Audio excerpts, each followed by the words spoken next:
Olá, boa noite a todos e a todas. A gente está aqui para fazer esse bate-papo com os autores do livro O Homem que Enterrou Hitler, que só o nome já deixa a gente cheio de curiosidade, né? Então, eu vou fazer uma breve apresentação deles. Marcelo Neto é jornalista e mestre em Ciências Sociais. No início dos anos 2000, pediu demissão da Folha de São Paulo e paralisou seus estudos na USP para viver acampado com famílias no MST. É estudioso da relação entre a teologia da libertação e os movimentos anticapitalistas globais.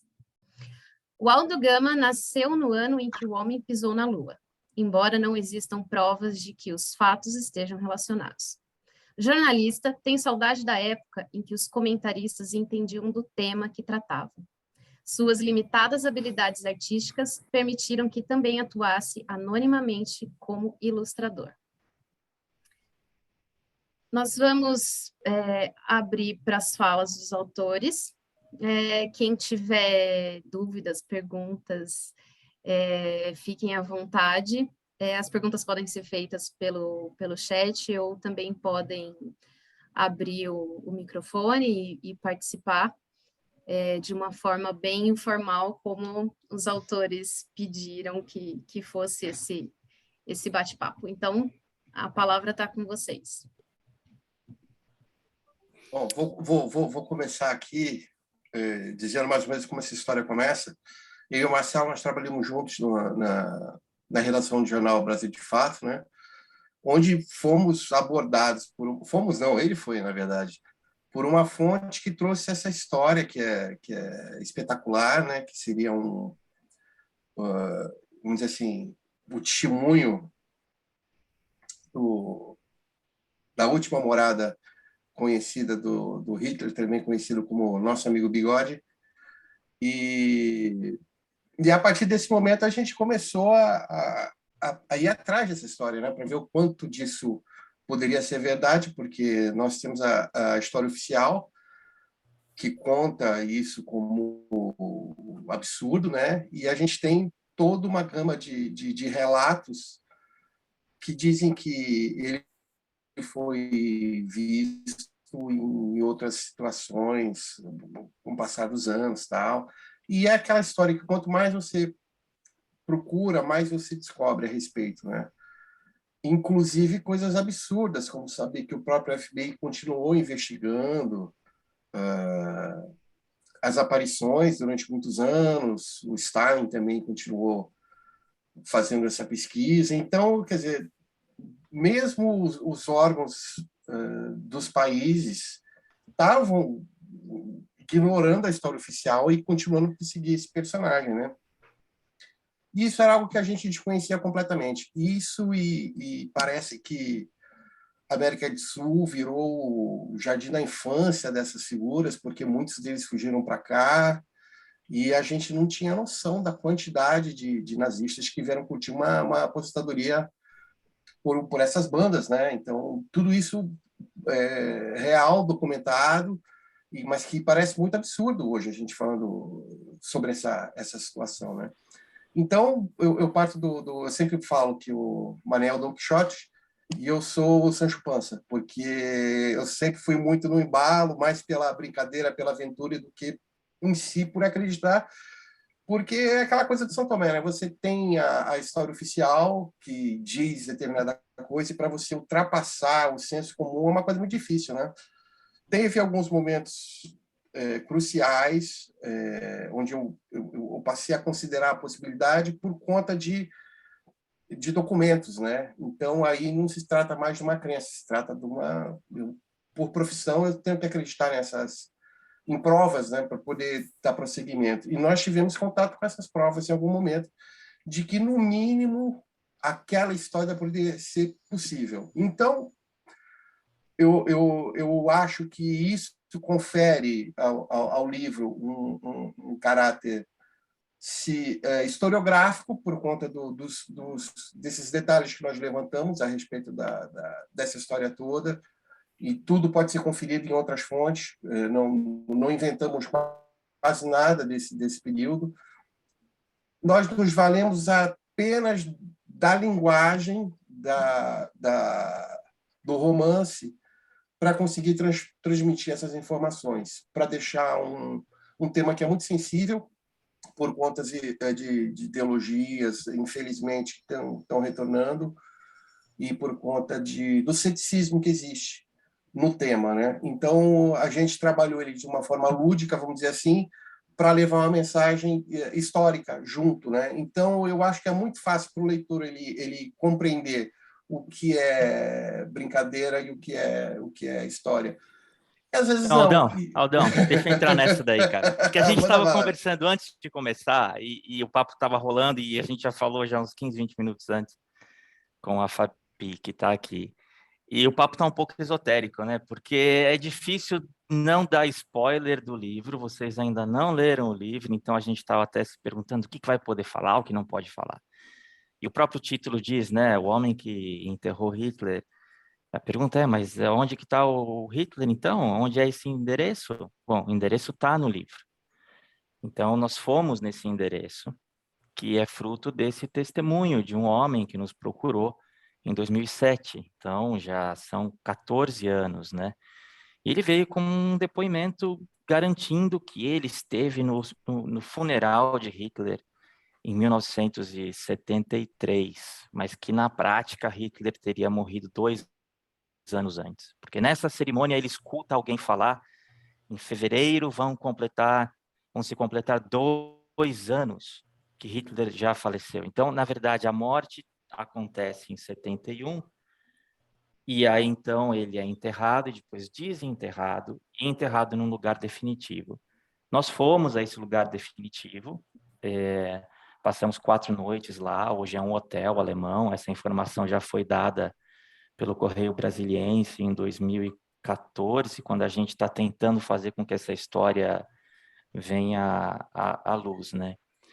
Mas, enfim, como vocês perceberam, a história em si é sobre essa saga de 14 anos entre dois amigos, um que é mais atirado no sentido de querer provar e o outro completamente cético a princípio, e depois, quando documentos vão aparecendo e vão meio que corroborando o testemunho desse senhor, até o cético começa a se perguntar, mas será que isso é verdade?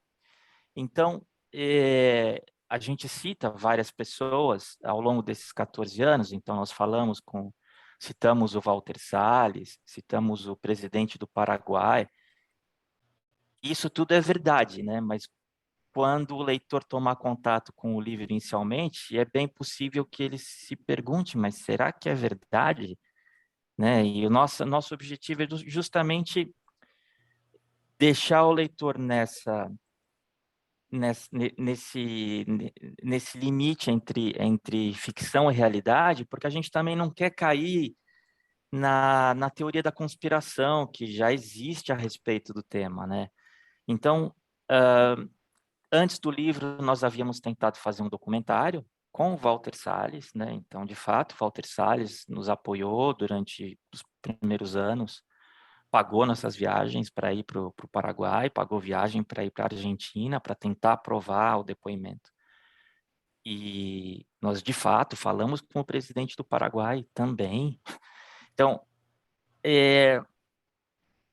tudo que era possível, nós tentamos, a History Channel entrou em contato, Discovery Channel entrou em contato.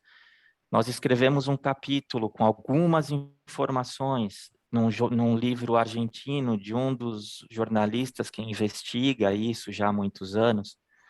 Então, dali a gente imaginava que outras pessoas, quando ao lerem aquele livro, então a história ia explodir. Ou quando publicamos no Correio Brasiliense, a história ia explodir. E nunca explodiu, né? Então, o Aldo sempre fala, é o segredo mais mal guardado da história, porque já são 14 anos e a gente às vezes fala para um, fala para outro. E agora a gente decidiu, com o apoio da Contracorrente, de contar a história inteira. mas a gente não consegue pegar uma picareta, ir lá no hotel e quebrar o chão. Mas a gente foi nesse hotel e vimos que a topografia do hotel é suspeita, que de fato ela tem meio que um subsolo que não faz sentido. E aí é o lugar onde a nossa testemunha garante ter estado, que não era um hotel antes, né? Então tudo isso está no livro, como a gente foi confirmando as informações que esse senhor nos passou e contando a história desses dois. É sempre essa dicotomia entre um querer provar e o outro sempre tentando trazer para a realidade. Não, mas será? Não é possível. Então, todas as perguntas que a gente faz, mas como é que o FBI, como é que os israelenses, o Mossad, por que o Mossad não pegou Hitler? Por que os Estados Unidos, se os Estados Unidos sabe, por que não pegaram? E no livro a gente vai dar algumas explicações de pessoas que já acompanham esse tema há muito tempo, né? É, e aí, novamente, estou aqui tentando manter um pouco do conteúdo do livro para não adiantar demais. A bem da verdade, a ideia de misturar a história com ficção não é exatamente nova, né? Teve nos anos 70 um livro que ficou bem famoso, até que teve uma adaptação de cinema chamado Os Meninos do Brasil, né? Que tratava da clonagem de Hitler pelo Mengele, né? E que fez bastante sucesso, né? Então, mais recentemente teve uma minissérie acho que foi na Net, não sei, foi um desses canal de streaming com o Al Pacino, que tratava nos anos 70 da caça aos nazistas, e no último capítulo o Bigode estaria vivo também, né? Já nos Então anos é uma 70, sim, ideia... sim, na Argentina, É, né? Isso a gente até põe no livro, esse Hunters, né, da Amazon Prime aí. E não é a única série que está falando a respeito, já tratando um Hitler vivo na Argentina nos anos 70. Então, a última cena dessa série da Amazon mostra o Hitler na Argentina em 1974, se não me sim, engano, ou 77, na série. Então, a meu ver, vou colocar, porque somos os dois personagens do livro, eles estão meio que preparando a população, né? Porque dentro de 5 anos, por exemplo, o escritório na Alemanha que investiga os crimes nazistas, ou ainda tenta encontrar nazistas criminosos que estão pelo mundo, tende a fechar. Então, tem um limite até 2025, e acho que eles vão fechar esse escritório. Eu não sei, até 10 minutos antes de começar a chamada, eu vi hoje mesmo, um ex-soldado, um ex-guarda de campo de concentração alemão com 101 anos sendo julgado na Alemanha. E vai ser o mais velho a ser julgado ainda pelos crimes nazistas. E, enfim, na nossa visão, eu acho que, como a gente defende que as potências do mundo têm conhecimento, que existem documentos ainda classificados, que devem vir à tona, eu diria, em 5, 10 anos, quando os hierarcas já faleceram, né? Para um hierarca estar vivo, ele teria que ter 130 anos. Então, eu acho que quando já não tiver mais ninguém de fato vivo, aí vai se dizer toda a história, né? E então vocês podem ver que a minha posição nessa disputa entre o ceticismo e acreditar na história, se vocês me perguntam, eu acredito 99%, né, que de fato, e por mais outros detalhes, né, que vão se interconectando. Então, citando esse homem de 101 anos que hoje acaba de ser condenado na Alemanha.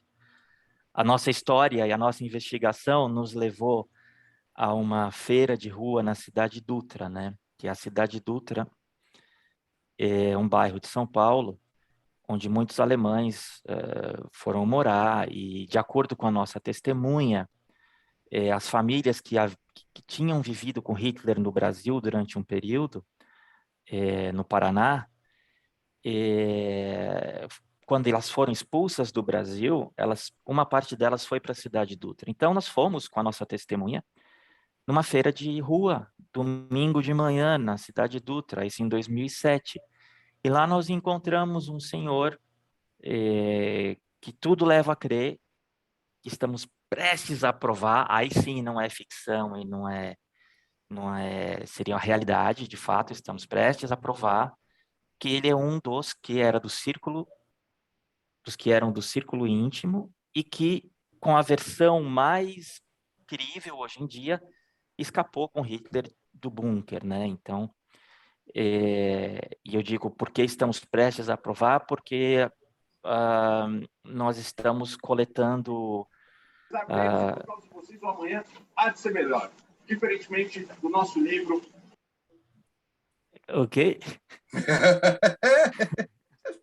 Escuta, esse aqui você já está anunciando o próximo livro, né? Mas tem uma pergunta aqui que eu não sei como é que a gente vai fazer, Fabi. Sim. Você fazer as perguntas para a gente ou a gente mesmo lê? Está aqui escrito Pode qual a ler, proximidade. pode É uma ler, pergunta fica à vontade. que eu fiz. É do Marinho. Sim, qual a proximidade da versão do livro com o filme O Escape de Hitler que está na Netflix? Gustavo, para ser sincero, eu não vi essa série. Ou é um filme, né? Você está dizendo aqui. Mas existe um livro chamado O Escape de Hitler, dos anos 2000, né? Que foi um italiano que escreveu com um pseudônimo. É esse mesmo, Marcelo. Sobre isso? Então, nós citamos esse livro no nosso livro, e a partir desse livro dos anos 2000 é que muita coisa se abriu, porque você começa a ver que existem muitos testemunhos, né? E aí vão sendo coletados por jornalistas, e tem sempre um padrão, são sempre os serviçais, é sempre o carpinteiro, onde o Hitler ficou numa casa na Argentina, é a cozinheira, são pessoas que, e é sempre o mesmo padrão, que são pessoas que nunca ninguém vai dar ouvido a elas, ou nem vão saber quem Hitler era, para identificar que era Hitler que estava ali. Mas hoje, com tudo que a gente compilou, eu diria que existem mais ou menos umas 20, 30 pessoas com convicção, dizendo, eu vi Hitler no Paraguai, tal ano, eu vi Hitler na Argentina, tal ano. No Brasil, nós não temos ninguém dizendo vi Hitler no Brasil, mas temos o testemunho desse senhor que garante que ele morou numa colônia alemã no Paraná, perto de Londrina, que a gente dá o nome da colônia no livro e tudo. E aí lá foi o momento eureka do Aldo, porque nesse depoimento esse senhor cita essa colônia e ele cita que o Juscelino Kubitschek sabia que o Hitler estava aqui e que o Juscelino tinha dado um ultimato, né? Mandou um general da época, que a gente cita no livro, ir lá nessa colônia falar para o Hitler, olha, eu quando tomar posse, se eu ganhar as eleições, você tem que sair daqui, senão eu vou avisar o mundo e lá, lá, lá. E aí o Aldo pode contar o que aconteceu quando a gente foi investigar, tentar encontrar algum documento que mostrasse, né, isso. Foi uma dessas coisas que bem improváveis, né? Uma escola abriu a biblioteca para gente e nós fomos atrás de documentos referentes à colônia, né? Porque a própria história da colônia é absurda, né?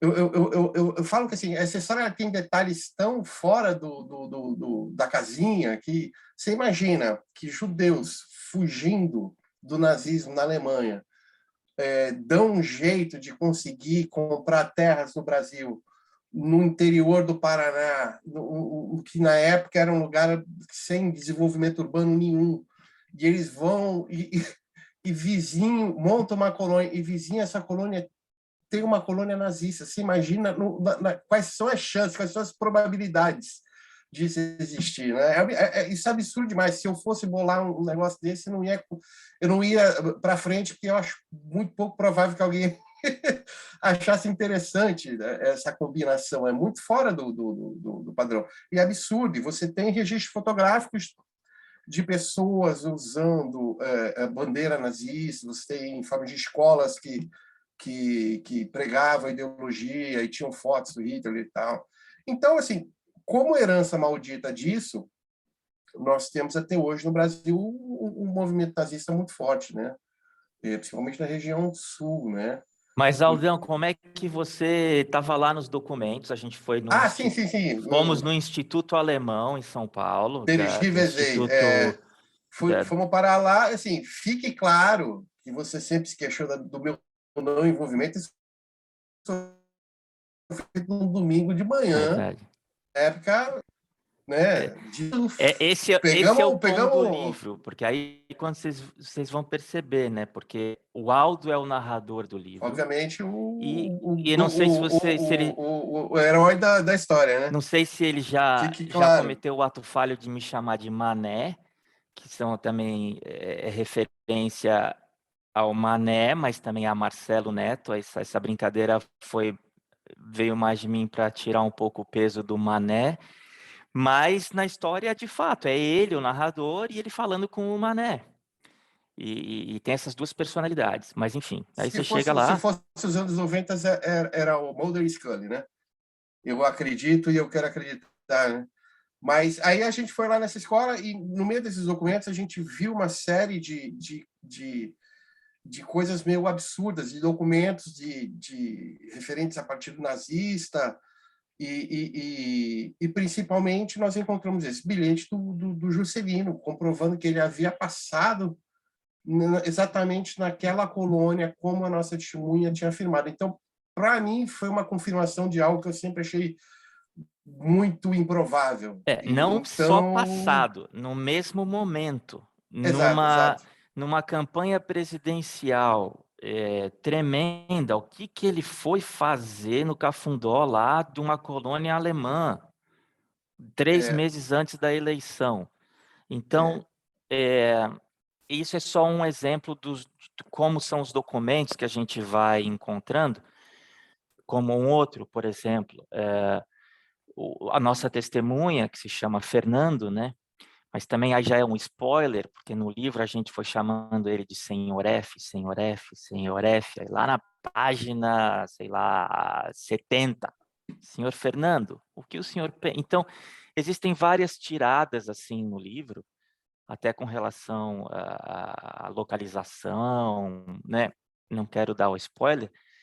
Enfim, e o seu Fernando sempre nos dizia, olha, quando eu fui, era um terreno, um gramado, e era uma associação de ajuda germano-paraguaia. Esse era o nome que ele dizia, Associação de Ajuda Social Germano-Paraguaia. E nós ficamos 8 anos buscando uma conexão entre a ajuda social, encontrar algum documento que comprovasse que o que hoje é um hotel alemão tivesse alguma relação com a associação. E aí nós encontramos um PDF, acho que foi 2011, não levou 8 anos, levou menos, ou 2014, já me confundo com as datas, acho que 2011, que era de fato uma ata de uma reunião da Câmara de Vereadores de Assunção, da Associação Germano-Paraguaia, dona do hotel tal, pedindo para fazer reformas. De fato, a associação é o hotel. E não tem como o seu Fernando ter inventado uma associação, porque o seu Fernando ele não sabe mexer com a internet, ele não sabe... Então, tem coisas que nos levam a crer, por mais que ele possa parecer, às vezes, confuso, ou até, novamente, naquele padrão de pessoas que você não vai acreditar, que você não... Só que por isso que a gente está tentando tirar a prova dos 9 com o que ele disse, né? E essa tensão está presente no livro. Porque tem alguns momentos que é impossível não cair no ceticismo, porque os relatos são tão variados que a gente, poxa, o Hitler passeou mais que o cachorrinho samba, né? Ele teve tudo quanto é lugar, ele teve na Paraguai, Uruguai, Ilhas Canárias, né? Virou de sunga em Copacabana. Então, mas filtrando tudo, tem de fato coisas muito palpáveis de que, olha, a rota nazista para a América do Sul ela foi estabelecida e, de fato, funcionou durante muitos anos, ao ponto de que muitos mantiveram o nome verdadeiro, que nem trocaram de identidade. O próprio Mengele esteve morando na Argentina usando o nome Mengele. Abriu um negócio, porque o Perón era simpatizante do regime. Então, o que a gente fala aqui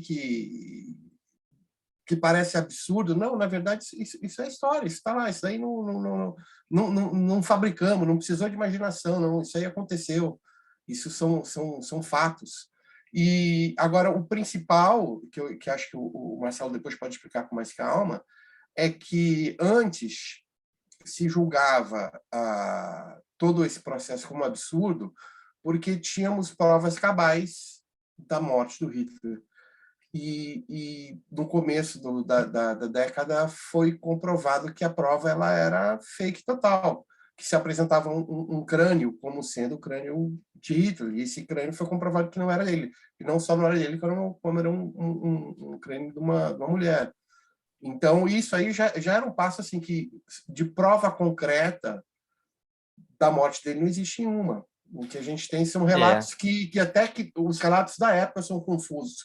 Para se estabelecer uma história oficial demora algum tempo, né? O Marcelo pode explicar um pouquinho melhor. E isso vem depois até que a gente tinha começado, né? Porque, como eu falei, a história começa em 2007 e a história do crânio é final de 2008, 2009. Então fizeram um exame de DNA no suposto crânio que estaria em Moscou, que os soviéticos tinham, né? E aí você começa a descobrir que o Hitler tinha 8, 9 sósias, né? E você nunca sabe quando era o Hitler. Então analisa as fotos para ver, às vezes ele está muito mais alto que o Göring e na verdade ele era menor que o Göring. Então tem fotos que eles mandavam o sósia no lugar dele. E não só o Hitler fazia isso, né? Todos os líderes e até o Che Guevara. Tem uma foto do Che Guevara na Bolívia que o sósia dele está do lado dele com um cachimbo, e você olha a foto e pô, são 2 Che Guevaras. Então, é uma coisa comum. Então, eles falam que a última imagem em movimento que temos do Hitler, que é uma clássica, que é ele passando a mão na cabeça dos jovens combatentes de 15 anos que restaram para defender Berlim, que aquela cena já não é o Hitler, já seria um sósia. Então, analisam o nariz, analisam... E aí sempre falam, e ele está tremendo nessa cena. Então, quem também fala, mas o Hitler não poderia ter vivido mais, ele já tinha 56 anos, e ele tinha mal de Parkinson, você vê, ele está tremendo. Outros vão dizer, não, aquele sósia está tremendo, porque ele estava sob medicamentos, porque ele sabia que ele ia ter que incorporar a morte, ele sabia que em tudo que acontecesse, ele ia morrer no lugar. Então, até tinha um que era o próprio um dos cozinheiros do Hitler, era também um dos seus sósias. Enfim, então em 2009, o que se dizia sempre é que tinha um crânio e que isso provava. Aí quando se comprova por DNA que não é nem de um homem o crânio, aí volta e meia surge uma nova teoria. Então a recente faz 2 anos de franceses. Então 2 pesquisadores franceses descobrem a arcada dentária. E aqui está aprovado, é definitivo. Então sempre que a coisa começa a avançar, vem uma contra-informação para novamente dizer que ele se suicidou. Mas como o Aldo está dizendo, a gente nunca se pergunta, então, se não tem prova que ele se suicidou, por que eu acredito piamente que ele se suicidou? Porque é uma construção, né, feita diariamente e sempre nós somos lembrados. E a pessoa não sabe que a história do suicídio partiu da caneta de um funcionário inglês que foi mandado para Berlim 5 meses depois que Berlim já tinha caído, e ele reconstruiu a história. Ninguém falava de suicídio. Ele vem com a história de suicídio. É um britânico que fala de suicídio e escreve um livro e todo mundo acredita. Não é que todo mundo acredita, é a história oficial. Mas se o Hitler morresse hoje, sem corpo, sem ninguém ter visto, eu queria ver a família dele conseguir pegar o dinheiro do seguro de vida. Não iam dar o dinheiro do seguro de vida. Não, porque não tem corpo, não tem testemunha, não tem nada, mas a gente assume que não, ele se suicidou. Ele se suicidou. Então, o que a gente quer fazer é justamente isso. Se não tem prova de que ele fugiu, não tem prova de que ele se suicidou. Isso pelo menos já abre a cabeça para considerar várias possibilidades, né? E no livro a gente vai dar subsídios para que essa possibilidade... Porque uma das coisas que me deixou mais... porque assim, eu nunca fui atraído pelo tema nazismo, a não ser para ver filmes de guerra, né? Mas, dando um pulinho em qualquer banca de jornal, você vai ver a quantidade de publicações sobre o tema absurda, onde a gente volta para aquele tema, do fetiche nazista, o fetiche da moda nazista, da estética nazista, né, que se criou, né? Infelizmente, também agora o fetiche da ideologia. Mas a gente tem que lembrar que, historicamente, o nazismo ele não se perdeu, ele se perpetuou de uma maneira muito subreptícia. Por exemplo, Aldo, tem fala um do Hugo livro... Boss, fala do Hugo Boss. A gente conversou antes de começar a gravar aqui. Que a gente está falando da estética nazista é justamente essa, porque os uniformes nazistas foram desenhados pelo Hugo Boss. Então eles têm aquele, não é à toa aquele visual de todo mundo se apaixona, eles são bonitos, eles foram construídos com esse propósito, né? E a gente falou da cineasta também, como é que é o nome dela? Da Riefenstahl. Exatamente, que ela tem dois filmes que até hoje são celebrados pela estética, porque a gente tem que fechar o olho para a ideologia que está por trás dele e reverenciar a beleza do filme, né? Mas as próprias cerimônias do Hitler, aqueles desfiles, aqueles momentos apoteóticos onde ele falava, tudo isso faz parte de um pacote muito grande para convencer. É o primeiro fenômeno de massas, né? Que eles começam a trabalhar na mídia, né? Vão ainda no rádio naquele momento, né? Mas eu queria falar tudo isso para lembrar que assim, o nazismo ele não desapareceu do mundo com o fim da guerra. Porque é de se pensar que quantos nazistas foram de fato presos e condenados? Pouquíssimos. E eram milhares de membros da SS, né? Então, sim, Nuremberg acho que condenou 12 pessoas. Exatamente. Então, são assim, dezenas, né? Não chega a 20. E aí vamos pensar o que acontece com o restante. Tem um livro muito interessante, que é um romance também, chamado Dossiê Odessa, mas ele fala uma coisa muito bacana, que é esses oficiais nazistas, membros da SS, inclusive, retornam para a Alemanha e vão se tornar o quê? Juízes, advogados, médicos,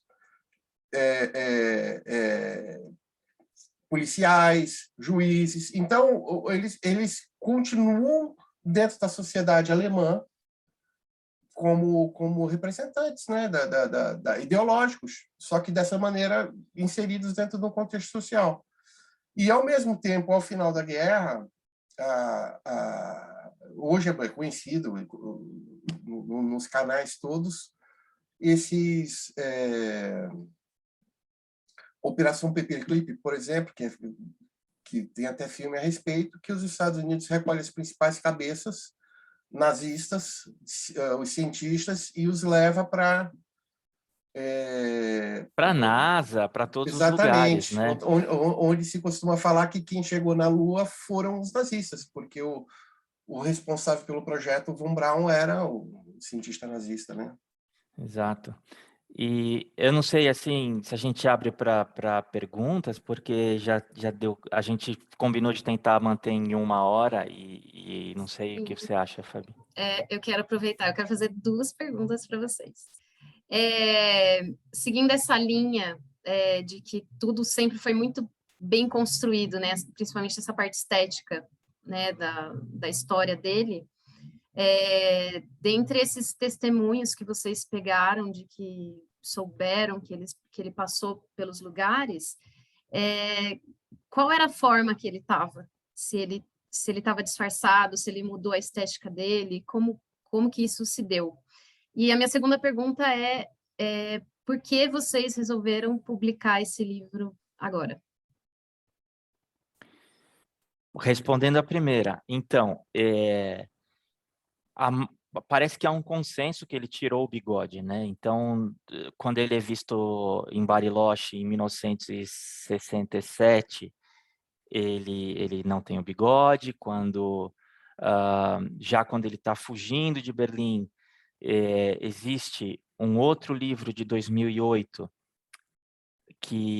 2008 não, um livro de 2018, que cita um livro que havia sido publicado em 2013, de um britânico, que é um soldado dos Estados Unidos, que tinha sido prisioneiro de guerra. Ele tinha 20 anos, do Texas. Esse homem faleceu, acho que faz 2 anos, e então ele diz que quando ele tinha 20 anos, ele viu Hitler fugindo, onde ele estava como prisioneiro de guerra, e ele chegou a avisar os comandantes dos Estados Unidos e disseram que eles iam fazer algo a respeito, e no final não fizeram. E aí ele dá detalhes de como Hitler estava vestido. Então ele dá a cor da roupa, a cor do chapéu, a camisa. Isso é interessante, porque ele estava em fuga, isso no dia 30, né, na manhã do dia 30.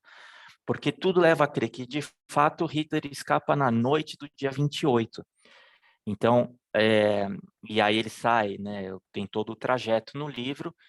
A gente se baseia nesse autor britânico, que, a meu ver, quando eu começo a comparar todas as rotas de fuga, a que esse autor traça é a que mais faz sentido. E ele teve a sua própria testemunha, né? Esse autor britânico escutou de uma pessoa que participou da fuga, que estava morando em Buenos Aires e que também já faleceu, mas enquanto a esposa estiver viva, ele não pode dar o nome. Mas são tantos detalhes. Mas esse soldado do Texas, ele contava para a família dele sempre. E ele acabou escrevendo um livro que não teve, é mais um louco, é mais uma teoria da conspiração. Até esse jornalista britânico resgatar, fazer várias entrevistas com esse jovem que na época tinha 20 anos e reconstruir a história e conseguir comprovar. Esse jornalista britânico faz mais ou menos a mesma coisa que nós fizemos com o seu Fernando. Só que no caso dele, uma testemunha que viu Hitler fugindo no dia 30, de manhã.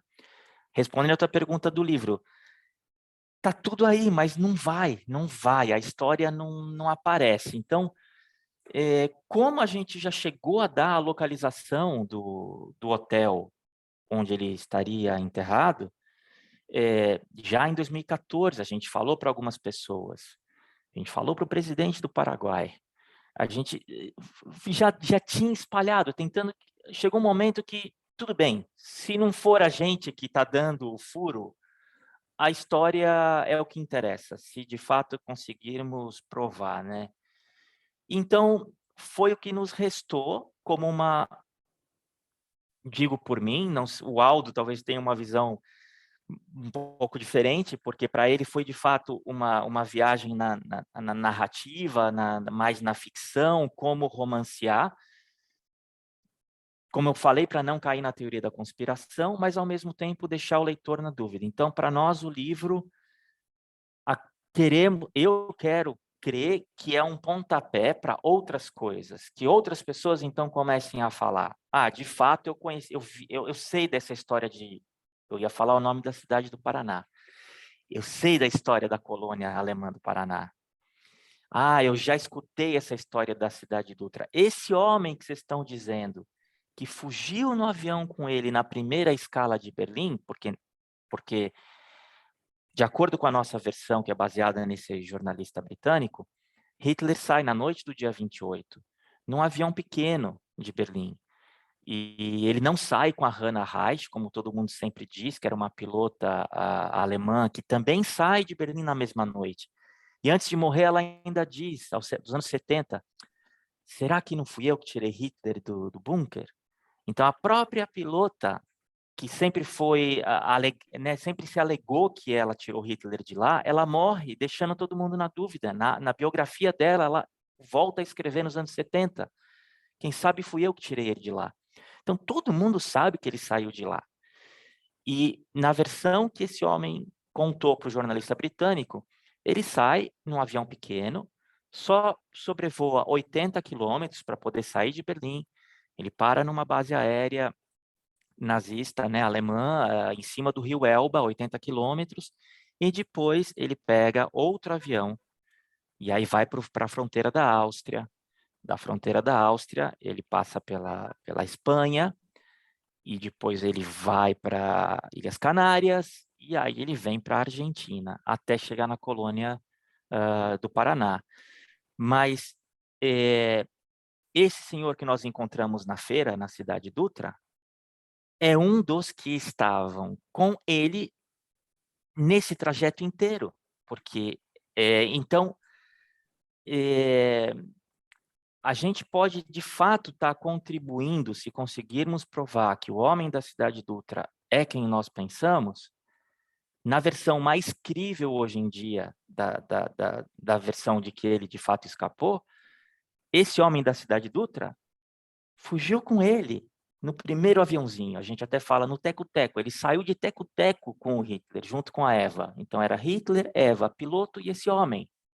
E aí depois eles pegam outros aviões que tem outras pessoas, mas esse homem estava junto. E ele veio terminar seus dias na cidade Dutra. Então, eu espero que alguém da cidade Dutra fale, de fato. Eu conheço esse homem, ele ia na feira.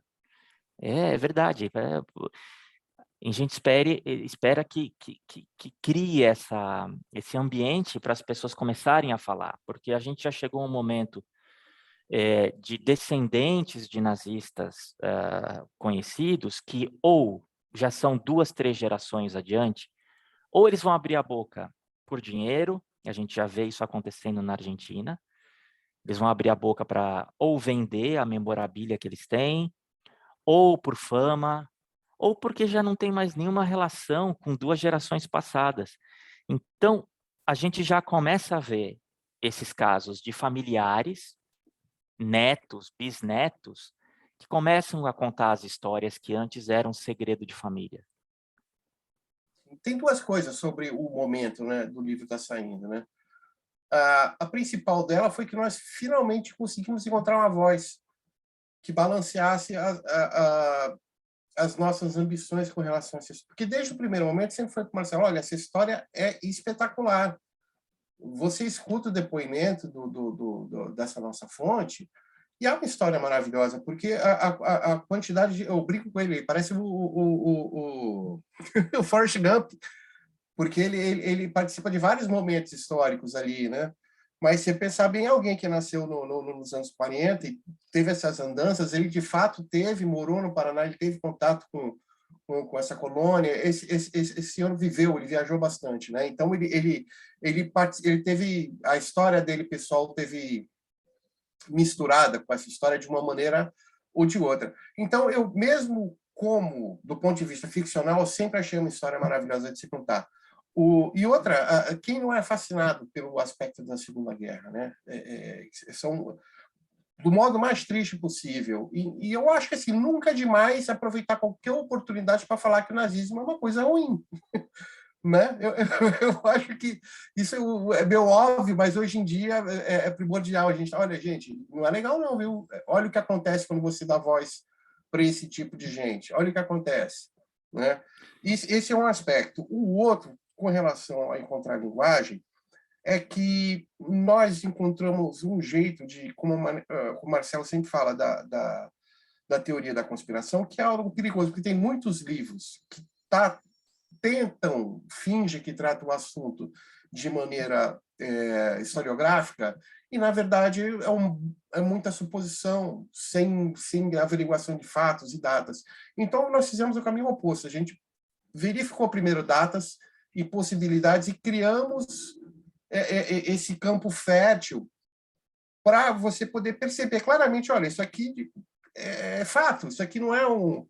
Você pode verificar facilmente, não é nada difícil, não. Você pega a informação que nós estamos dando, você consulta o Google, você vai confirmar que isso é verdade.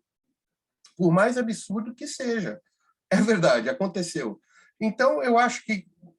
E outra, foi o bem ou mal, essa pandemia serviu para a gente ficar um pouquinho em casa e dá um pouquinho de mexida na cabeça também, de ver, deu um sentido de urgência para as coisas, de uma maneira bem triste, de novo, mas alguma coisa veio disso também, né? Da gente ter noção de que a gente não podia ficar sentado em cima dessa história para sempre, que ela, em algum momento a gente ia ter. E aí, meio que, por estalo, nós encontramos essa voz, essa maneira de balancear as duas expectativas e conseguir contar, passar os fatos e com uma história que eu acho que ficou agradável a leitura. Então eu acho que o mínimo que nós vamos fazer é colocar uma pulguinha atrás da orelha das pessoas e se interessar um pouquinho mais pelo tema e em averiguar que muito desse período histórico foi varrido para baixo do tapete sem que nós tivéssemos a devida atenção a ele, né? E vamos dizer assim, cuidar para que ele não se repetisse, né? Então, no caso que o Aldo falou do Forrest Gump, né? Para nós, de fato, as histórias do seu Fernando são impressionantes, o que às vezes levava a gente a pensar, pô, mas quem vai dar credibilidade? Aí voltamos para aquele padrão de pessoa que fala a respeito disso. Mas ele era filho de um militante do Partido Comunista. Mas seu Fernando nunca quis ser visto como membro do Partido Comunista. E ele, então, o pai dele era amigo do Gregório Bezerra, né? Então, quando eles estão, a gente descobriu que, de fato, o pai dele era barbeiro. Toda aquela coisa do Partido Comunista, que os militantes, né, se fantasiavam de barbeiro para poder ter o lugar de encontro, era a barbearia do pai dele em Londrina, só por 1 ano. E aí é que ele vai para Londrina e mora em Londrina. E a gente descobre que, de fato, o Gregório Bezerra estava em Londrina no mesmo ano, organizando sindicatos lá, com o Partido Comunista. O Juscelino manda o general Lott lá para Londrina e na colônia, porque eles, na verdade, achavam que iam pegar o Gregório Bezerra, que estava lá. E isso tudo a gente descobre depois, apenas com o primeiro depoimento do seu Fernando. E aí o seu Fernando, lá na frente, ele vai servir com o Lamarca, em Osasco. Então, o Lamarca pensa, o Lamarca falava, mas você é filho de um quadro do Partido Comunista, por que você não acredita no comunismo? E o seu Fernando fala, eu só quero viver minha vida, eu não tem nada a ver com meu pai, o Partido Comunista. E o Lamarca fica chateado com ele, o Lamarca começa a persegui-lo. Então, você começa a escutar a história dele, você fala, o cara está com o Gregório Bezerra, depois é o Lamarca, depois é o Hitler, depois... Mas, de fato, passado essa primeira impressão de que tudo é alucinação, você começa a encontrar documentos que provam minimamente o que ele está dizendo, né? É que negócio, se 100% não é possível provar, vamos pegar assim, o que é fundamental. A espinha dorsal se mantém, né? Então, vamos dizer assim, a estátua não cai, porque a espinha dorsal está lá, foi comprovada, né? Então, mesmo que um membro ou outro seja exagerado, a estrutura se mantém de pé, né? Não sei se tem mais alguma pergunta. Porque Alguém a gente fica, mais? a Marinho, gente fica meio assim quer de aproveitar? querer Porque segurar se um pouco. deixar, eu acho que a gente podia ficar aqui o resto da noite, né? Não, de Porque fato, a gente até conversou um pouco antes, né? Quanto tempo? Eu falei, olha, sempre que a gente fala desse assunto, Porque é assunto que tem vai embora. para a noite inteira, E, né? O tema é e, fascinante. enfim, só que a gente falou, não, mas depois seria bom, né, não se estender demais. Mas, de fato, eu acho que uma vez lido o livro, seria, eu não sei se é praxe da editora, mas nós estaríamos dispostos a voltar a ter um bate-papo desse, após Sim. todo mundo ter tido contato com o livro, porque aí sim vão surgir as perguntas, porque no momento não dá para contar toda a história. Era isso que eu ia propor, porque eu ouço falar dessa história há muitos anos. E aí eu Pois falei, é, poxa, Marcelo, depois que eu ler, eu quero outro bate-papo. exatamente, Marcelo. Tem várias pessoas que estão aqui, né, que sabem, né, um pouco, já tinham escutado, porque eu imagino o quão chato eu fui ao longo desses 14 anos, sempre falando, olha, mas Nada de lembra? chatice. Passava, sei lá, 4 meses, aí você para. Passa mais um mês, aí surge alguma notícia, como essa coisa de encontrar o documento que comprovava que o hotel era da associação.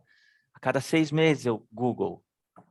Ah, mas se eu procurar, o hotel vai saber qual é o meu IP, né? Eu tenho que pegar um VPN aqui. Ah, eu não e porque você fica com medo também, porque se de fato é real, é, Era tem, essa a pergunta que eu ia fazer. Eu entrei justamente para fazer essa pergunta.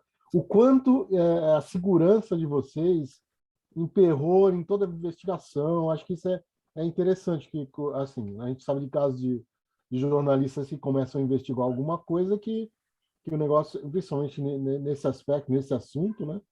Que começa a ficar pesado e o cara acaba até desistindo, no caso. Eu queria que vocês falassem um pouquinho sobre isso. Eu acho que seria legal de saber. então, Eu, Marcelo, vai lá, teve, Aldo. então, para ser honesto com você, teve um momento no Paraguai que nós tomamos bastante cuidado, porque a gente estava fisicamente no local onde depois a gente veio a descobrir que, de fato, teve uma célula, um envolvimento direto com o nazismo. Né? Então, e lá foi não sei se foi um momento político diferente, mas a gente encontrou muita gente armada no meio da rua, muita segurança particular, com carabina na porta dos lugares. Então, aquilo criava na gente uma sensação muito ruim. E a gente encontrou com uma figura do governo lá que o cara alertou a gente diretamente: olha, não procurem figuras do governo que vocês não conheçam para cuidar dessa história. Vocês vão estar em risco. Então, assim, nós somos meio desavisados de peito aberto para investigar, e aos poucos a gente foi tomando conhecimento. Talvez não tivesse sido a melhor ideia do mundo ir lá tão desprotegido assim. Mas eu acho que foi o único momento assim que fisicamente a gente ficou esperto, né? E só nessas loucuras, entre aspas, do seu Fernando, porque ele acaba fazendo parte, né, da saga inteira, a gente mantém contato com ele. Ele uma vez tinha nos explicado, porque ele na verdade, ele foi para o exército, como eu falei, ele serviu com o Lamarca, então ele se aposentou muito mais cedo, mas ele é um sargento aposentado da reserva, né? Mas ele também vende mapas na rua. Então é aquela coisa que você fala, não, esse é um personagem, tudo que ele está falando deve ser mentira. E aí você fala, mas não pode ser, porque tem outras fontes que vão chegando de tudo que é lado que dão sustentação. Enfim, e ele tinha nos ensinado, olha, quando vocês estiverem num lugar, para você poder dormir mais tranquilo, quando vocês chegarem no hotel, vocês põem uma cadeira assim em cima da maçaneta. Aí vocês dormem, porque se alguém tentar abrir, a cadeira vai cair. Aí você já tem tempo de acordar e ver o que está acontecendo. Então a gente tem foto do quarto, a gente dormindo com a cadeira pendurada. Porque a gente imaginava, se de fato isso é verdade, o Hitler está aqui embaixo, tá debaixo dos nossos pés. E eu, de fato, se vocês me perguntam, eu acredito, porque a topografia do hotel é muito suspeita. Enfim, e tem coisas que ele falou no depoimento dele que a gente sempre voltava, e se tinha alguma contradição, a gente explorava a contradição para ver se ele ia mudar o depoimento para dar uma versão mais fácil. Mas ele mantinha a versão, mesmo com a impossibilidade. Então, e depois a gente descobria que fazia sentido, né? Como o caso, ele falou, quando eu cheguei lá, eu conseguia ver o palácio. Quando eu fui lá em 73, eu vi o palácio de governo do Paraguai. Do lugar onde eu estava, eu via as torres do palácio. A gente chega lá, onde hoje é o hotel, para você ver as torres, você tem que virar. E eu falava, Sr. Fernando, o senhor tem certeza que o senhor via as torres? Porque hoje a entrada do hotel é olhando para outro lado, não é olhando para onde está o palácio. Ele, Marcelo, já são 30 anos. Se era uma rua de terra, se era uma rua lateral, eu te garanto que era. Aí a gente, então, muito bem, é verdade, porque tem hoje em dia um estacionamento nesse lugar que dá possivelmente para ser o lugar por onde ele entrou. Então, coisas assim que a gente sempre... mas sobre a segurança, de fato, ao longo desses 14 anos, eu vi já 2, 3 investigadores que Um foi acidente de carro, o outro teve um infarte, coisas um pouco suspeitas, né? Teve um cara da Argentina que estava trabalhando em documentários, Carlos de Nápoles, se eu não me engano, o nome dele, que veio a falecer nesse meio período. E, enfim, por isso que não dá para brincar. Então, para mim, também era algo assim, eu prefiro publicar, se acontecer alguma coisa, tá aí, e que foi o que seu Fernando nos falou quando ele procurou pela primeira vez. Ele entrou no jornal, e aí a nossa colega de jornal, ela sempre ligava, ó, porque eram 2 andares, então, acho que foi o Aldo que atendeu, não sei, ele falou, olha, tem um senhor aqui, ele quer falar com algum jornalista. E aí no livro até o Aldo reproduz como foi a dinâmica. O Aldo, ih, Marcelo, tem um amigo seu aí, porque ele sempre me mandava, quando aparecem os louquinhos, que a gente chama, porque eu acho que sempre tem gente que aparece no jornal, vendendo a história, porque eu tenho isso, eu tenho aquilo, e a minha banda é a melhor do mundo, e eu tenho um segredo que vou... Então eu sempre ia, e aí dessa vez eu caí, né, na armadilha, e fui lá, servi um café. Primeira coisa que o senhor comentou foi, olha, meu nome é Fernando, por favor, tome nota do endereço que eu vou lhe dar. Ok. Vamos supor aqui, Rua São Paulo 200. Não é Rua São Paulo 200, mas Rua São Paulo 200. E aí ele fala, muito bem, agora eu já posso morrer porque a bola está contigo. E eu Ele é não sabia do que dramático, ele ele é estava falando. dramático. Eu não sabia do que ele estava falando. Então, aí ele começa a dizer, então, em 73, eu fui para um funeral, sei que você não vai acreditar, mas é assim, assim. Eu subo para a redação, depois de 2 horas, e eu falo para todo mundo, olha, acho que a Michelle que estava aqui, ela estava lá também, aí não sei. Olha, tem um senhor lá embaixo que está dizendo que o Hitler não se suicidou, e ele me deu um endereço, e eu já sento no computador e começo a buscar Rua São Paulo, e nada. E o Aldo rindo, né? Porque, vamos ser sinceros, os primeiros 5 anos, Cada um tem o seu papel nessa história. os O primeiros 5 meu... anos, ele ficava contente quando dava errado, né? Ai, isso é mentira, cara. Eu te falei que era mentira. Você, mais uma vez, entrando numa loucura.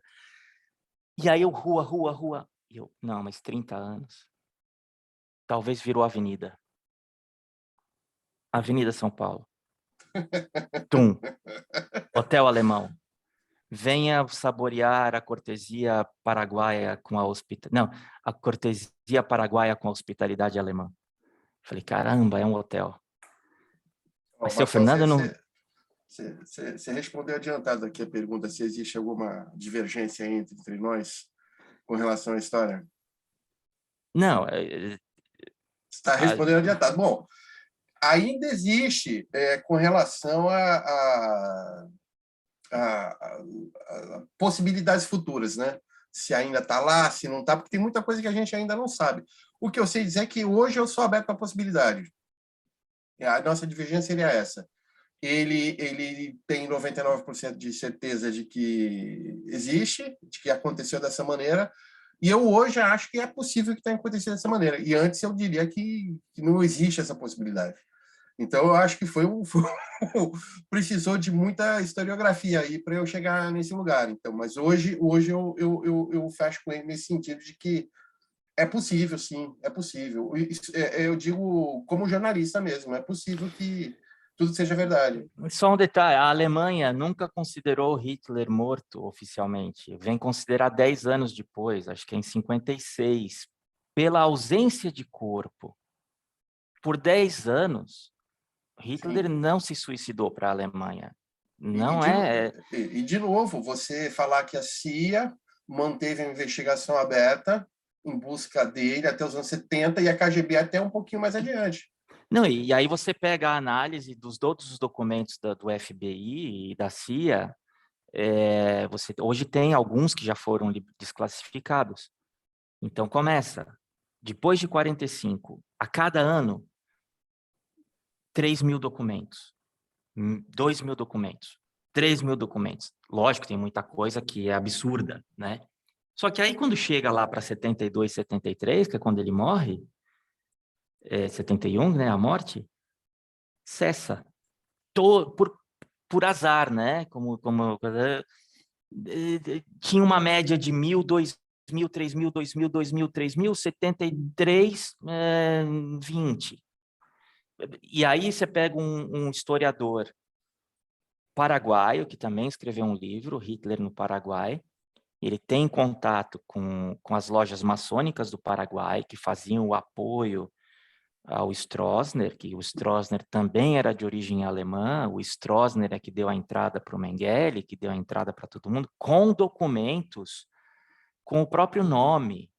E quando a Alemanha tentou extraditar o Mengele, o Stroessner falou, não, ele é cidadão paraguaio, vocês não tocam nele. Enfim, eu perdi o fio da meada Não, agora. era nossas histórias hoje tão próxima de serem a mesma visão sobre o tema. Mas ainda toma um pouco de cuidado. Eu ainda tenho... Sim. E mais agora porque a gente está falando de um senhor que nós encontramos, né, aí na feira. Essa talvez vá render um segundo livro, porque essa seria uma Mas aí já descoberta, seria né? jornalístico, já seria de fato. Sim. Aí a gente teria... Nós já fizemos análise de fotografia, já fizemos perícia, já fizemos... A perícia dá 80% que é a mesma pessoa. Não há incongruência de que não seja, não tem algo que... Isso é impossível de ser. Na verdade, é o contrário. Tudo leva a crer que é. Então, nós temos análise de assinatura, nós temos... Não podemos fazer não podemos fazer o DNA porque cremaram o corpo. Por coincidência, né? Tudo bem, existem, né? Mas, enfim, isso sim, já não seria um livro ficção-realidade, seria não diria nenhum livro. A partir do momento que a gente confirmar, é uma notícia jornalística que prova que o que a história oficial diz que esse homem morreu em Berlim na noite do dia 28. E que Hitler é que mandou matá-lo por traição. E, na verdade, os dois fugiram juntos, né?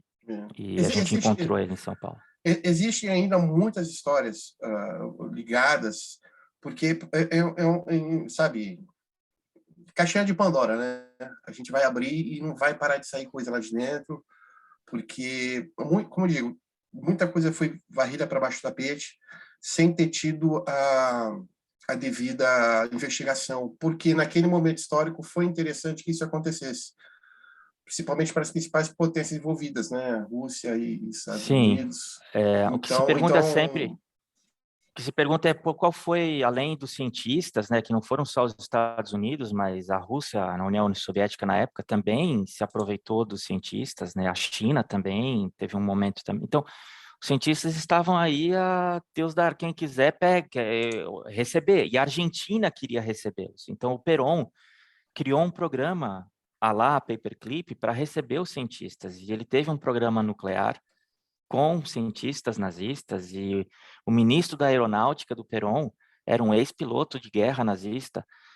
Tudo está aí documentado, né? O Rudel, que foi o principal piloto de guerra, ele vivia em Bariloche, ele fazia esqui em Bariloche com uma perna só, porque 3 meses antes da guerra acabar, ele perdeu uma perna em combate.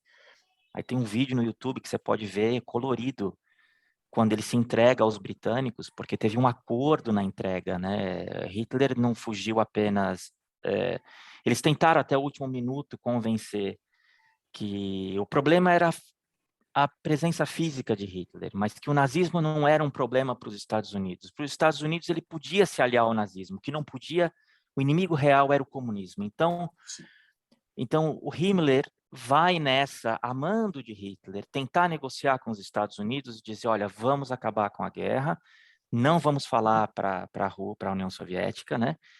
E nós fazemos um acordo aqui com vocês e a gente vai e ataca a União Soviética junto. Esse era o acordo. E também manter o Hitler quietinho para que, se no pós-guerra a União Soviética decidisse invadir a Europa Ocidental, Era um chamado por rádio. Eu estou aqui. Combatam novamente. Estava aí para chamar.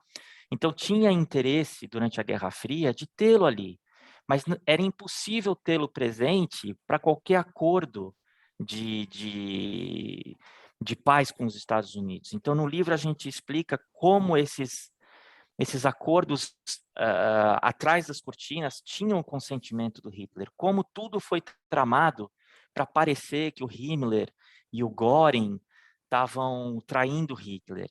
O plano era que o Göring fosse se entregar para as tropas dos Estados Unidos e dizer: agora eu sou o responsável para negociar a paz com vocês. Só que não deu certo, porque aí o Göring acabou, ele se entrega como o plano era, e aí vão acontecer coisas que ele acaba sendo julgado por Nuremberg.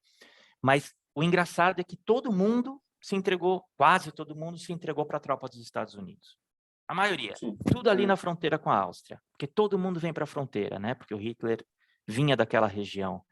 E todos que acabam se entregando estão ali naquela fronteira, né? A 4 quilômetros da fronteira com a Áustria. E, enfim, agora essa coisa de sentir medo, quando nós fomos na feira, né? E encontramos esse homem. Até aquele momento, a gente não sabia que podia ser. A gente estava atrás apenas de alguém alemão. E depois o livro vai dizer como a gente chega a juntar uma coisa com a outra. E como é que tem provas mínimas que podem ser a mesma pessoa. Mas ali sim, seu Fernando entrou em choque. Sem saber quem era o homem, ele, depois que nós conversamos com esse homem, eu conversei com ele, seu Fernando estava em choque dizendo: você deu a mão para um deles. Você deu a mão para um deles. Foi um momento meio absurdo, assim, dessas que a gente acha que... O Aldo comendo pastel, como segurança. Não, mas assim, ali. fique Vai lá. Fique claro que todo momento precisa de um estrategista. É verdade. Nenhuma guerra se trava exclusivamente com a infantaria. Exato. Esse é o tom do livro, esse vai e vem aqui, e o Aldo é muito irônico, uma ironia própria, vocês vão sentir logo da partida da primeira linha. Mas assim, para além de suposições que a gente possa fazer do que foi tramado politicamente e do interesse que haveria de manter uma figura como Hitler para posterior, vamos pensar que a Guerra Fria foi um negócio muito sério, né? Que o mundo quase vai acabar por questão da crise dos mísseis com Cuba, né? Nos anos 60. Então, a Guerra foi um negócio muito sério. Então, das coisas que eu vi que foram mais assustadoras foi um vídeo antes dos Estados Unidos entrarem na Segunda Guerra Mundial, de um rally nazista em Nova York, com a participação de mais de 1.000 pessoas. Aberto ao público, filmado, com autoridades. Então, você vê que esse negócio de que os Estados Unidos tinham um problema com o nazismo pré-guerra é mentira, não tinha. Aliás, o antissemitismo nos Estados Unidos era muito forte, era muito grande. Então a gente, assim, historicamente, a gente precisa entender esses momentos para poder formular esse entendimento depois, para fazer um pouco de sentido na nossa cabeça. Essas possibilidades futuras, né? Não, mas por que você teria interesse em cultivar figuras nazistas? Vamos entender historicamente como funciona, para além da propaganda, né? Que a propaganda é uma coisa muito que nos colocou na cabeça, primeiro, que os Estados Unidos ganhou a guerra sozinha com uma faca entre os dentes. Mandou o Rambo lá e o John Wayne, eles resolvendo tudo no braço.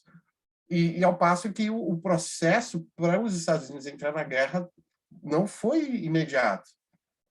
Eles não tinham problema com a Alemanha a princípio. Eu estou preocupado com o horário, Aldão. Vamos deixar a Fabi. É que a gente tinha pedido para a Fabi interromper a gente. Foi bem claro. Olha, se começar a falar, vai muito. Então, se interrompa. Se deixar, os caras não podem falar. Bom, só para da minha parte encerrar. Não sei, Fabi, não sei. Estamos encerrando. Eu continuo. A questão é você. Mais perguntas? Não sei. Eu acredito que a gente já pode ir para as considerações finais e encerrar para a gente não se estender tanto. Só se alguém tiver mais alguma pergunta, a gente responde. Mas, da minha parte, eu vou fazer só esse convite para quem não leu ainda, ou que leia, porque nós, da minha parte, foi pegar uma história improvável e entender as possibilidades que ela tinha, e o principal, acreditar de que essa coisa mais improvável, de fato, era uma possibilidade. E eu acho que nós tivemos sorte de conseguir transformar isso em uma linguagem lúdica, de uma maneira que a informação chegue e ainda assim ela seja uma leitura prazerosa, né? E a gente tem uma coisinha, uma surpresa ou outra escondida ali, que eu não vou dar spoiler, mas que eu acho que vai ser divertido para quem olha assim, eu acho que tem coisa escondida lá no texto que as pessoas vão achar bem legal de descobrir. Pois é, como a gente falou, uma coisa vai levando a outra e fica difícil manter a integridade do livro se a gente for dar outros detalhes. Mas, como eu falei, né, só para fechar com esse senhor da cidade Dutra, né, uma das questões, principalmente do Aldo, era, mas se for quem a gente está pensando, esse cara teria que ter 100 anos, e ele não aparentava ter 100 anos. E agora a gente já tem outras informações, e aí hoje deu essa notícia, né, de um senhor de 101 anos que está lá sendo julgado, e aí cada vez que eu encontro uma foto de alguém com 96, com 100 anos, eu mando para ela, olha aí, primeiro eu falo, quantos anos você dá para esse homem? 80. Não, cara, ele tem 100. Então, essa dinâmica de tipo, um tentando provar e o outro, não é possível, não é possível, foi também o que nos impulsionou, né, para não que eu quisesse provar que o Aldo está errado, imagina. A recíproca talvez seja verdadeira, mas no meu caso era mais, de fato, acho que quando a gente o meu sentimento pessoal, né, após 14 anos, tendo essa história nas mãos, era muito pesado, enquanto jornalista, enquanto, diria, sem ser piegas, sendo piegas, enquanto ser humano, se essa história de fato é verdadeira, eu acho que a humanidade tem direito de saber e não continuar acreditando numa mentira. Já nos perguntaram algumas vezes, mas o que vocês vão ganhar com isso? Isso não seria ruim para os judeus descobrirem depois de tanto, e não só os judeus, porque não foram só eles os perseguidos, os ciganos, os homossexuais, né? Todas as pessoas que foram envolvidas no conflito, não seria ruim, porque tê-lo como alguém que se suicidou é uma fraqueza, dependendo do ponto de vista, mas na guerra ali, né?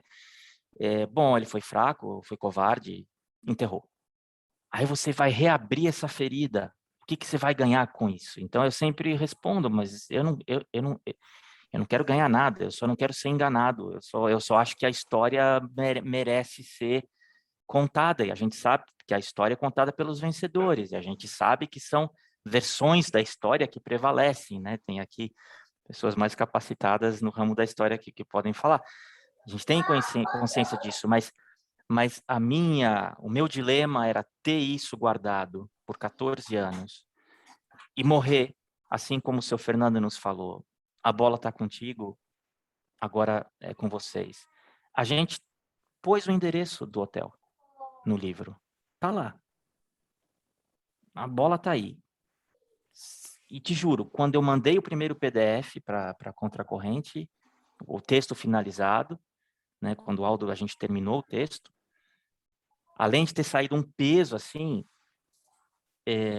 eu pensei, bom, agora eu posso morrer. Me deu esse sentimento, agora eu posso morrer. Eu acho que era meio que uma missão que eu tinha que deixar para a posteridade, que não seja eu, mas lá dentro, como a gente conversou um pouco antes, eu sinto que os governos do mundo estão preparando a humanidade para desclassificar os documentos em 5, 10 anos. E só mais uma coisinha, juro que é a última. Crianças, nazismo é ruim. Teve esse debate também, porque tem uma parte É. do livro que a gente dá a voz para um homem que alega ter encontrado Hitler em 67. Não é a nossa testemunha, é um outro testemunho. E em determinados momentos ele se deixa fascinar pelo personagem que está na frente dele, que ele garante ser o Hitler, né? E o Aldo fala, cara, mas a gente tem que tirar isso do livro, cara. Como é que a gente vai deixar o cara ali fascinado, meio que quase tratando Hitler como um ser humano? E eu bati pé, falei, não, a gente tem que deixar. Porque a gente começou essa live aqui falando de fascínio, como o nazismo fascina, como... entendeu? Só que eu acho que o leitor, ou ele vai ter o desgosto de ler que aquele cara estava tendo um prazer de falar com Hitler enquanto uma personalidade histórica, apesar das atrocidades envolvidas, mas o Aldo dizia, não, mas esse lado humano do Hitler não pode sobressair. Algo nesse sentido. E a gente debateu, e eu mantive o pé, não, eu acho que tem que ter, né? Porque senão fica muito maniqueísta também, e não estou querendo minimizar o que aconteceu, mas acho que, como eu falei, entre bem e mal, Estados Unidos é o bem, né? Mas a gente está vendo que ele fez os acordos com os nazistas para poderem terminar a guerra, e eles sabem que o Hitler fugiu, mas se a gente ficar nesse maniqueísmo, como quem governa o mundo, quem são os vencedores, a gente acaba dando voz para os Estados Unidos. Então, eu acho que tem que dar esse balanço, né? Enfim. Ótimo. Marinho, você quer falar alguma coisa? Eu só queria agradecer, viu? Porque, se fosse por mim, a gente ficaria aqui a noite adentro. Se a gente tivesse ainda numa mesa de bar, acho que a gente ficaria uns 3, 4 dias aí direto, né? E essa história eu acompanhei um tempinho atrás também com os primeiros relatos, né? E eu fico muito feliz de que a gente tenha publicado, e eu acho que aquilo que vocês falaram no começo a gente vai fazer. Vamos fazer um outro lançamento, vamos dizer assim, do livro, assim que todos receberem, todos lerem o livro, vamos fazer um novo encontro para voltar a conversar desse tema que é fascinante. Já passou 1h30 e não parece, né? Então é um tema que merece sim ser debatido, e vamos marcar um outro encontro para a gente falar mais ainda. Eu agradeço o Marcelo e o Aldo por ter... Eu que agradeço, Gustavo. Eu vi que o Mauro levantou a mão, ele chegou atrasado. Só para avisar que, como a Fabi e o Gustavo nos comentaram no começo, essa gravação vai ser disponibilizada e vocês vão receber um link depois no YouTube, se é correto, né, Fabi? Não sei se eu podia já adiantar isso. Isso mesmo. Mauro, você quer falar alguma coisa? Só para a gente tinha um acordo de terminar. Não, eu quero, primeiramente, me desculpa por entrar atrasado na live, mas eu corri aqui para tentar, pelo menos, pegar um trechinho. E queria só, rapidamente, Marcelo, parabenizar você e ao Aldo, né? Porque a gente já sentou há muitos anos atrás em volta de uma mesa, tomando uma cervejinha, enquanto você me contava sobre as suas viagens, as suas pesquisas, com entusiasmo e buscando transformar isso nesse filho, né, que a gente pode chamar assim, né? Então, eu fico muito feliz em estar participando nesse momento de uma live onde você está, junto com o Aldo, concretizando esse sonho, né? E acho que vocês não poderiam levar isso só com vocês. Eu acho que seria muito egoísmo de vocês se vocês não compartilhassem isso. Então, parabéns, eu estou muito feliz. Obrigado, Mauro. O homem, acho que tem que plantar uma árvore, escrever um livro, tal, né? Então, eu acho que a árvore você já plantou, o livro vocês acabaram agora. Então, para não me estender, parabéns, e espero que vocês consigam passar para os leitores essa verdade que vocês carregam, e tenho certeza que, pelas pessoas que vocês são e que eu conheço, vocês conseguiram passar isso da forma mais imparcial jornalística e histórica possível. Um abraço. Valeu, Mauro. Obrigado. Obrigado, Mauro. Obrigado a todo mundo. Eu vi as mensagens aqui. Obrigado a todo mundo que participou. Posso falar, Marcelinho? Sim, Miriam. Então, Marcelo, parabéns antes que nada, né? Para você, Aldo, também. Obrigado, Miriam. Aldo, se eu via na rua, eu não ia reconhecer você jamais. A gente muda muito. Aí, o que vocês estão falando, assim, é algo que me emociona muito, de verdade. E vocês falam que estão escrevendo a história desde um ponto assim, como que hubiesen cumprido uma missão. Isso, para mim, apenas significa uma coisa, tanto para Marcelo quanto para você, Aldo. Vocês são verdadeiros.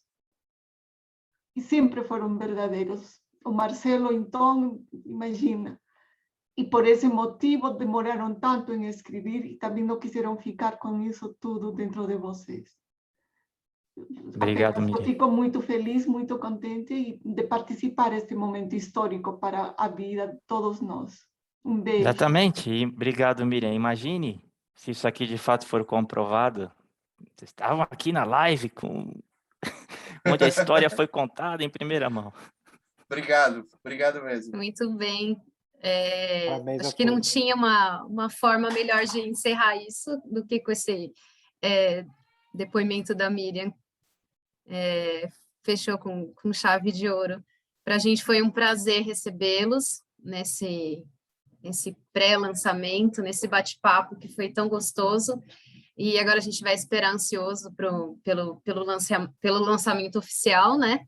E daí acho que vai ser até mais descontraído e todo mundo vai poder perguntar sobre as questões do livro, né?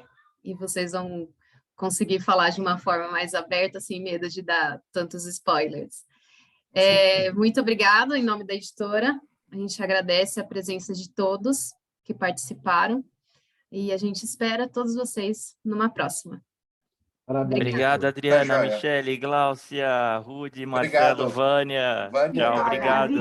Parabéns, Marcelo e Aldo. Adriana. Obrigado. Grande abraço. João, Edu, valeu, Álvaro. Tchau, Aldo. Tchau, Marcelo. Até breve. Tchau. Tchau. Obrigado. Obrigado, Fabi. Obrigado, Gustavo, outra vez. Valeu, Obrigada a até vocês. breve. Tchau, Obrigado.